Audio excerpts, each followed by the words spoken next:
always follow up. In fact, why don't we say, so what we're going to do is the questions that I don't answer, I'm going to answer in textual form, which is like this, only instead of me being a physical presence, I will just be encoded in symbolic scratches on a page that will appear on your computer screen. And I'm going to answer all these questions in textual form. And then also, if you have an extra question that wasn't put here, I will try to answer that as well in textual form, and then it will be posted on the blog at Chicago Public Library, and I will link to it on the next video. The email address that you would send such questions to is, of course, sparksflyup@gmail.com. All right, ready?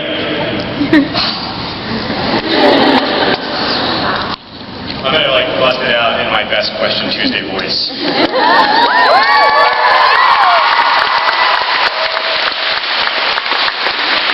If you guys just did that every 10 minutes, sort of without any warning. That is very pleasant. Jackie and Becky ask, are there ranks of Nerdfighters? No. All Nerdfighters are created equal, and it's not like Animal Farm equal, where some Nerdfighters are created more equal than others. All Nerdfighters are really created equal.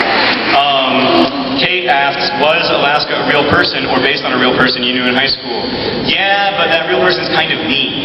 I would say that I'm more my high school self is probably closer in terms of personality to Alaska than to anyone else in any of my books, because I was kind of reckless and generally I frequently forgot to be awesome, and I was moody and I struggled a lot, at least until my senior year, my second after my junior year.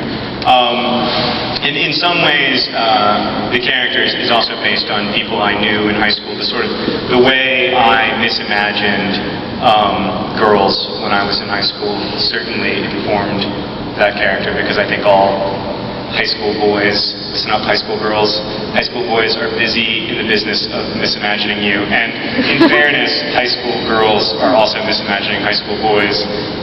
And yes, I'm looking at you, Bella. Monica asks, will you be stopping in or near Boston on the Nerdfighter tour? No, but I will be there on the Paper Towns tour. I think I'm going to be there on October 17th. Don't tell anyone that, because I'm not allowed to officially announce that yet, but I will be there on October 17th.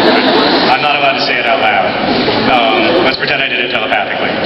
Sarah says, it's often said that the books we read become an integral part of our identities. Of all the many books you've read in your lifetime, which do you feel most heavily influenced the person you've become?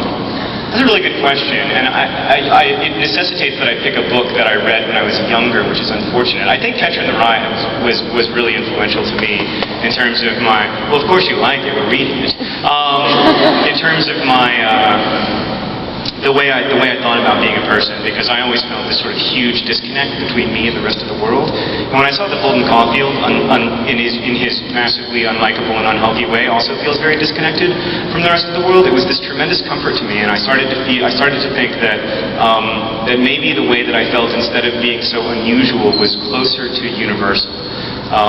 Which is a great thing. The earlier you realize that in life, the better off you are. People who realize that when they're 10 just have very happy lives. I would also say I read this book when I was young called Their Eyes Were Watching God by Zora Neale Hurston, that has been hugely influential in my life and my development as a person. Have you ever thought of a major plot point for your books while taking a shower? I don't take showers, I take baths, and yes.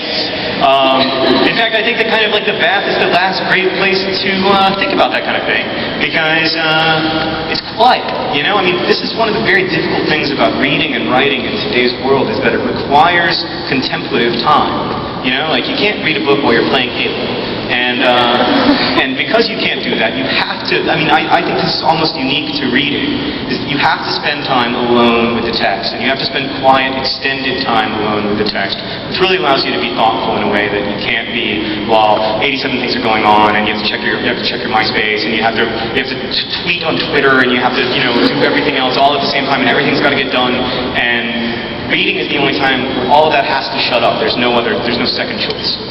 And I think writing is the same way. Coming up with ideas is the same way. You need that quiet time, and for me, that's the bath. Jennifer asks, Pudgeador's last words, Colin loves anagrams. What's your uniquely odd passion? Both of those, I guess. So not uniquely odd since I gave them to both those characters. I do like anagramming a lot, and I also am very interested in famous last words. Like, there's a lot of famous last words that aren't in Looking for Alaska that I really like. I mean, I don't want to brag, but I know a lot more famous last words than Pudge does. That sounds braggy, but it's true. Yeah. Speaking of anagrams, Kate asks, did you intend for Paper Towns to be an anagram for Pants Power? No, but when I learned that it was an anagram for Pants Power, believe you me, I was excited. How does one go about getting a puppy-sized elephant, asks Brad. First you have to get in a time machine.